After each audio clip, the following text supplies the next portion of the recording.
So this video assumes one of these two things to be true. Either you've finished the two quests, the Second Dream and the War Within, or you aren't concerned at all about, probably one of the most meaningful spoilers in the game. Now if neither of these are true, please save this video and come back later. You can come back whenever you're ready. You can't even do this activity without those things done anyway. So farming the Profit Taker, sometimes referred to as the Orb Mother. What's in it for you? Often comparisons are made between Profit Taker farming and Eidolon hunting since they have a lot of parallels. They're both considered progression content in the open world, and they're both considered to be significantly more challenging than normal Warframe gameplay.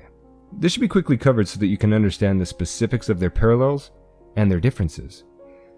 A lot of new players are trying to decide whether they want to start working on Fortuna content, which this video is covering now, or Cetus content, which I've covered in a previous video. Both offer unique operator amp parts, as well as their own unique arcanes for your operator and your amps. You can also get cosmetics for your operator that are unique to each. Performing both activities will help you build reputation with their respective standings. In Profit Taker's case, it's the Vox Solaris standing with Little Duck. If you don't know who that is, we'll get to that. Here's where they differ. Vox Solaris gives you access to a new Warframe unique to the standing. His name is Baruch. I don't watch enough of these dev streams to know how to pronounce things. As far as standing specific Warframes, Cetus doesn't have one. Arcanes that you buy from Vox Solaris, they don't need to be built like they do from the quills in Cetus. Once you buy it, you just have it. These next items that I'm going to mention are probably more meaningful though when it comes to this decision. So, farming Eidolons, they'll get you a lot of Warframe arcanes and Eidolon shards that you can then use to build your focus really quickly. You're not going to get any of that from the Profit Taker. Now the Profit Taker fight does have some minimums that you should aim for when it comes to your focus. In the Naramon tree, Mind Step and especially Mind Sprint will be integral, and they're passive and unbound once they're unlocked, so you can use them when any of your focus trees are active. The same can be said for Void Siphon and Void Flow from Zenuric. As for your active focus tree, consider Zenuric or Vizarin. With Zenuric you can use Energizing Dash to help keep your energy up, or you can use Vizarin with Protective Dash to heal yourself. On the subject of self-healing, you can also use the Operator Arcane Magus Elevate from Cetus. That'll leave you freedom in choosing which focus you want to be active at a given time. If you're well prepared for the Profit Taker Orb fight, you can easily solo it whenever you want. It's not gated behind a night cycle or anything like that. Eidolon meta requires good communication and carefully choreographed teamwork and equipment sets, whereas the Profit Taker meta, it's really self-centered and it heavily incentivizes you to play DE's poster boy Warframe. Dude, what are you doing? That's Excalibur, man. It's not 2014 anymore. Alright, so let's talk about your prerequisites. First, you have to do the Vox Solaris quest when you first enter Fortuna. Usually takes people about 30 minutes, real straightforward, should get it done pretty quickly. Once that's done, you'll join the Solaris United Syndicate. Note that this is not the Vox Solaris Syndicate, which is the standing that you really want to build. However, you won't have the resources needed to increase your Vox Solaris standing until you max out your Solaris United standing as Old Mate. To build your Solaris United standing, you can fast travel to Yutiko and accept bounties from her. Once you have a bit of standing, you can start buying tools to help speed things up. For example, buy the new mining tool from Smokefinger or fishing equipment from the business. I found that the fastest way to burn through Solaris United was to do the two most rewarding bounties from Yutiko, then changing things up. I'd get on Loki with my Itzel and head into Orb Valis and just mine a lot, once each day. If you get your hands on a resource booster, it's really going to pay off at this stage. Now you can trade the stuff that you've mined to Smokefinger. Pretty easy to cap out your daily capacity this way. Fishing is comparable, though I find it a little slower. Conservation is a better method of obtaining reputation once you're maxed out. You can't do the efficient form until maxed out, however, so keep that knowledge on the back burner for kit guns, MOAs, and stuff like that. Once you're Old Mate with Solaris United, a change takes place which could be considered a minor spoiler, so that's why you're seeing some censorship in some of the clips. It's nothing adult in nature. Or is it? Anyway, now there's a back room rather close to the Orb Valis elevator, where you can get to work on Vox Solaris standing. The NPC with which you'll interact for Vox Solaris standing, offerings, and trade is Little Duck. She won't talk to your Warframe though, just your operator. And if you accidentally talk to her as a Warframe, there's no way to skip her chastisement, which is obnoxious, but it teaches you pretty quickly to just stay an operator while you're in this back room so it stops happening. Or better yet, fast travel to Little Duck as your operator as soon as you jump into Fortuna as a matter of course. You don't have to reach max with Voxelaris to get started with the Profit Taker. Quite the opposite actually. You'll use the Profit Taker to max out mostly. You'll just have to do a few prerequisite quests to have the Profit Taker available to you at this point.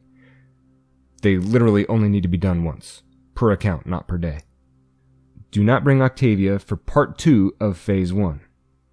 She'll bug it out and you'll have to restart last time I checked. Also note that during these quests you'll be given exactly 1 Gravimag. This can be placed on any single arc gun to make it usable for the Profit Taker fight. Once you've used it, place your arc gun launcher on your gear wheel. If you want to grab a mag for other arc guns, you'll need to get it from a dojo that has the researched finished and then build it, which takes 3 days. Alternatively, you can just buy it with platinum. So there appears to be a lot of favor for the Imperator Vandal and the Corvus. Velocitus seems to do well.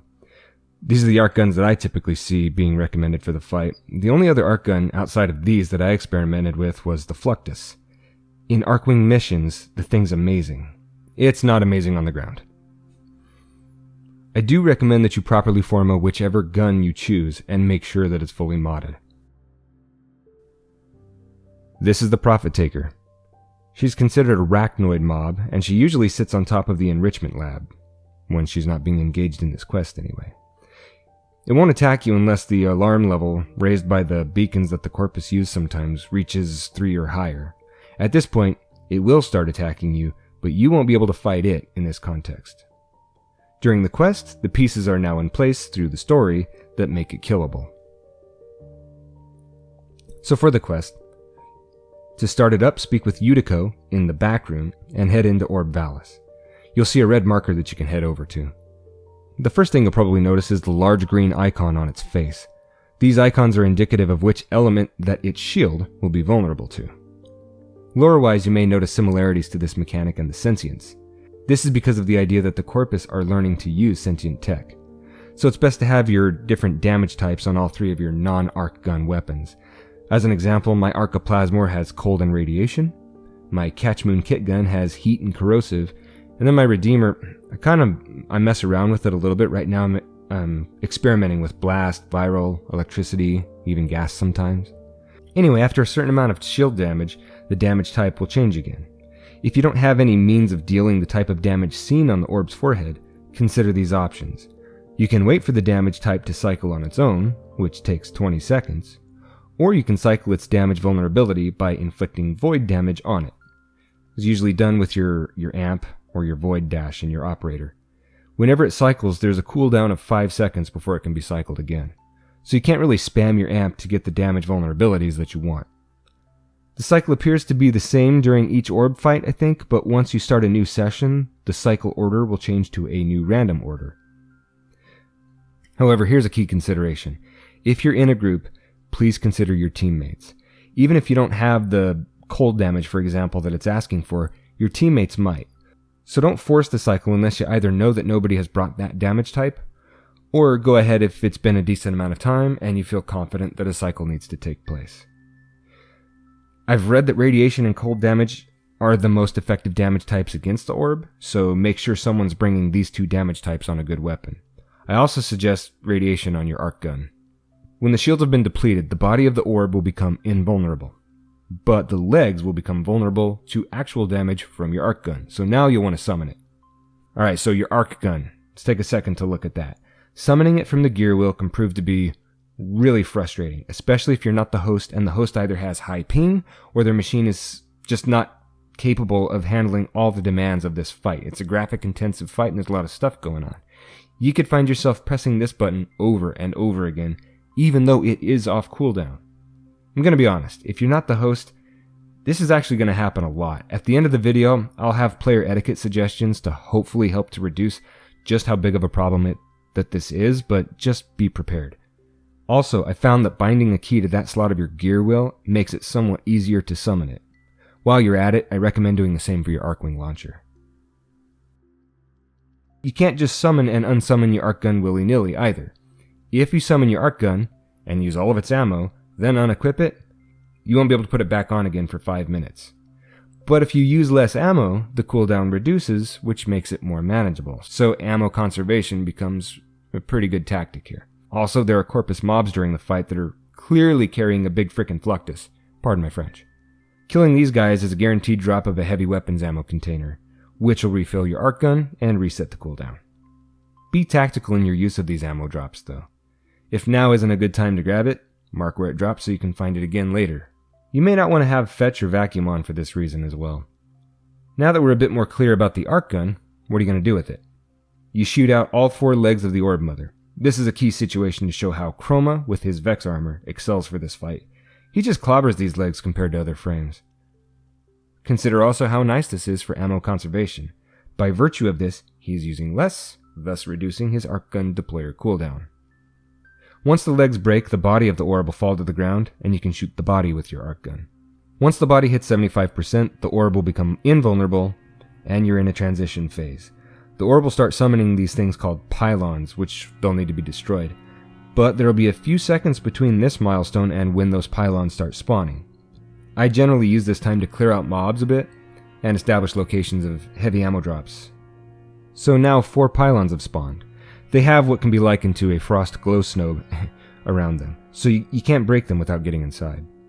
For the first pylon phase, go ahead and use your arc gun to destroy them, but use as little ammo as possible in doing so. Sometimes they'll appear to be on the tops of mushrooms. It'll be tempting to use your arc wing to get up to these spots, but you can lose buffs, and your arc gun will go into cooldown. This is another situation where a well-rounded operator is going to get the job done. You can just void dash vertically. Once all the pylons are broken, the Orb Mother's legs will be vulnerable to the arc gun fire again. Burn all 4, like an action hero, again, and smash her face to 50%. She'll then refill her shields, and now we're back to damage element cycling again. Just note that her attacks are going to become a little stronger now. Unequip your arc gun using the gear wheel, or your hotkey, and get back to your damage type cycle. Once the shields are depleted again, if the arc gun is on cooldown, relax, just work on mobs while you wait. You might find some heavy ammo drops from the Fluctus boys again. Once it's ready, you'll use your deployer again and shoot out the legs, then the head again until it drops to 25% health. Put your arc gun away again. You don't want to use it for the pylons this time since there are 6, and the next phase after the pylons are down is going to be a shield phase again, so there's no sense using it. This time, Little Duck will talk and a 5-minute timer will start, so you gotta be quick with your shield removal. Once they're down, deploy your arc gun and do the legs to head assault again. Now she'll die. You'll need to survive a few more seconds whilst waiting for her to drop her loot, which includes Charisma Toroids that can be traded for 6,000 Vox Solaris standing, apiece. Alright, so the challenges you'll face. As the game gets older, the task of creating challenging content for veteran players becomes more and more daunting. So this is part of why Chroma and Inaros have been mainstays of the meta. Even with Handspring and mods like that, you'll find yourself being interrupted and generally incapacitated non-stop. So sturdy frames are going to be preferable so that they can survive while flopping around like fish. It has become increasingly more entertaining for me, however, to play The Floor is Lava instead with warframes that don't quite fit that mold. If you play a game of Catch Me If You Can while dashing around in the air, other warframes do start to become viable again, but don't misunderstand me. I didn't say this makes them as efficient. Being able to see the current damage type icon, sometimes the Orb Mother likes to closely investigate rocks and walls in search of salt deposits. So you'll have to make it a point to ask squad members what they see or try maneuvering around her. Void dashing for mobility is fantastic, but be careful not to cycle her damage type with it if you don't mean to. Yeah, I've never done this like 50,000 times.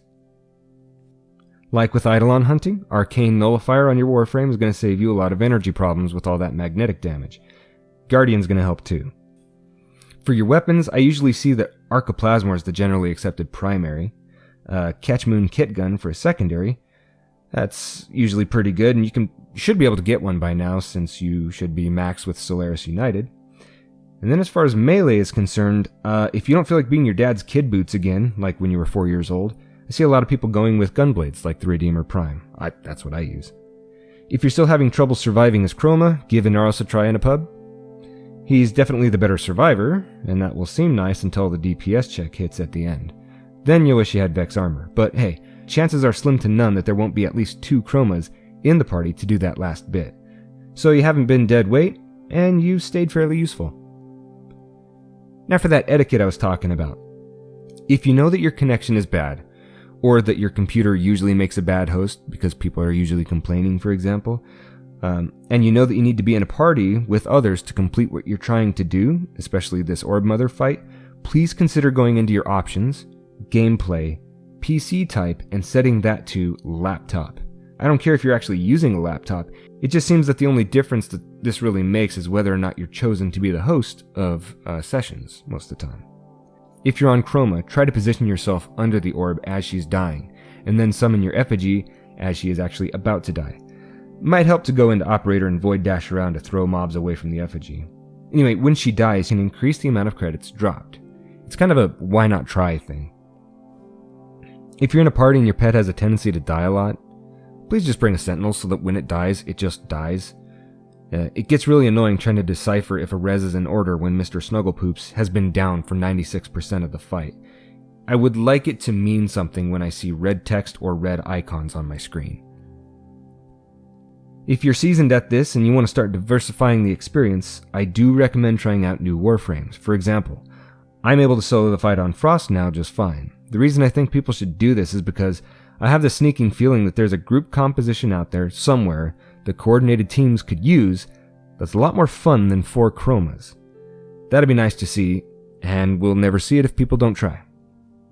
I want to thank some folks, all of you, for the warm reception to the Eidolon Hunting Guide. I haven't been in the content creation mode in years.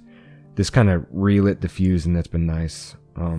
Plus, I learned a lot of new stuff about the subject from the feedback that I got, so there's a good chance that I'll create a follow-up guide in the future. But for now, I'd like to round out my library with new subjects. Also, I want to thank my wife. She's the reason I decided to stop being a nublet and got off my butt to learn how to do progression content like the Eidolons. Also, she edits the crap out of my outlines for these videos and saves me a ton of corrections that would be much harder to finish after post when all the comments are telling me what's wrong. So, with raids not being available right now, the only need for a long-form, highly edited video like these last 2 will be a synopsis video that I plan to make for introducing people to Warframe.